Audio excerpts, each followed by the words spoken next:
Hello दोस्तों, आप लोग कैसे हैं। आशा करते हैं आप सभी अच्छे होंगे, स्वस्थ होंगे, मस्त होंगे। और बहुत घर में बहुत काम है, बहुत समय निकाल के वीडियो बनाना होता है। तो देखिए, आज एक विवाह गीत लाई हूँ आप लोगों के लिए। त्योहार आ गया है, शादियों का भी दिन चल रहा है, तो सारी चीज़ के बीच में ही वीडियो बनानी है, क्योंकि कहीं आना जाना भी पड़ता है और घर का भी सारा काम करना पड़ता है। इसके बाद वीडियो बनाते हैं। वीडियो बनाना शौक है और कोई ऐसी बात नहीं है। तो आप लोग गीत सुनिए। देखिए, भगवान श्री राम जा रहे हैं बारात लेके, और लक्ष्मण दोनों भैया हैं। तो देखिए, सुहाग लेने के लिए जा रहे हैं, तो किस तरह से अपशकुन होता है इस गीत में यही बताया गया है कि कभी कभी छींकों का विचार हो जाता है, बिल्ली रास्ता काट जाती है, उसका भी विचार लोग मान लेते हैं। तो देखिए, भगवान राम ने क्या विचार माना था, आप लोग सुनिए। सावर रामा भुवर भैया लक्ष्मण चलले, बानी जिया दुकान रे ललनवायर ठाड़ी, बानी जिया दुकान रे ललनवा। सावर रामा भुवर भैया लक्ष्मण ठाड़, बानी जिया दुकान रे ललनवायर ठाड़, बानी जिया दुकान रे ललनवा। कि तू हिले बरामा खैरा सुपरिया रे, की रे बेलारी के पान रे ललनवायर, की रे बेलारी के पान रे ललनवा। कि तू हिले बरामा खैरा सुपरिया, अरे की रे बेलारी के पान रे ललनवायर, की रे बेलारी के पान रे ललनवा। हम नाही लेबे बानिन खैरा सुपरिया रे, नहीं हम लेबै बेलारी के पान रे ललनवायर, नहीं हम लेबै बेलारी के पान रे ललनवा।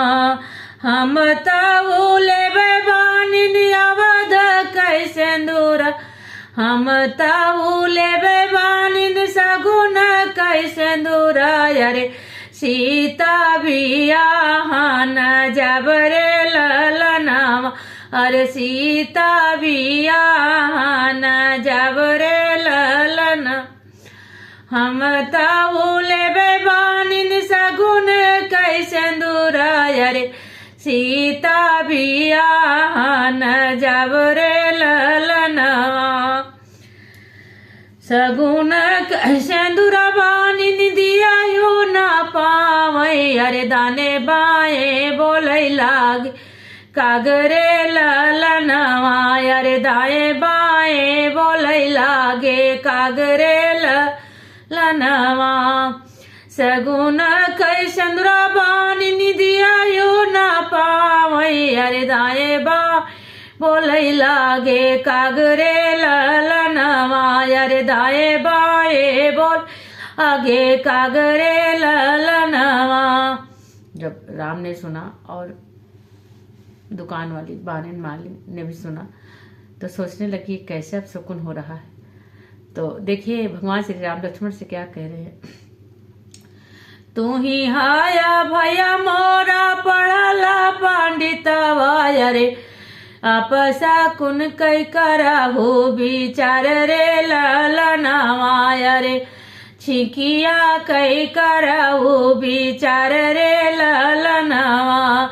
तू ही मोरे भैया हाया पढ़ला पंडितवा, अरे छिकिया कै करहु विचार रे ललनवा, अरे छिकिया कै करहु विचार रे ललनवा।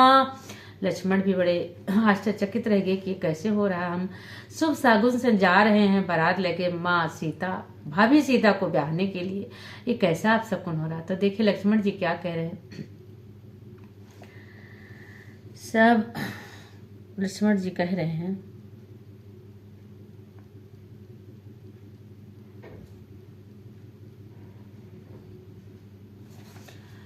सुअची बिचारी बोले लक्ष्मण भैया अरे भैया तू चलऊ बारात रे ललनवा अरे भैया तू चलऊ बारात रे ललनवा भाभी तो मिली हाई सूरज चांदवा अरे सूरज औ चंदवा अरे भाभी भी यही घरा लावो रे लनवा अरे भाभी भी यही घरा लावो रे लनवा दाना दहेज भैया बहुत के मिली है अरे बहुत के मिली है अरे लिखल बाटे बना बसरे लनवा अरे लिखल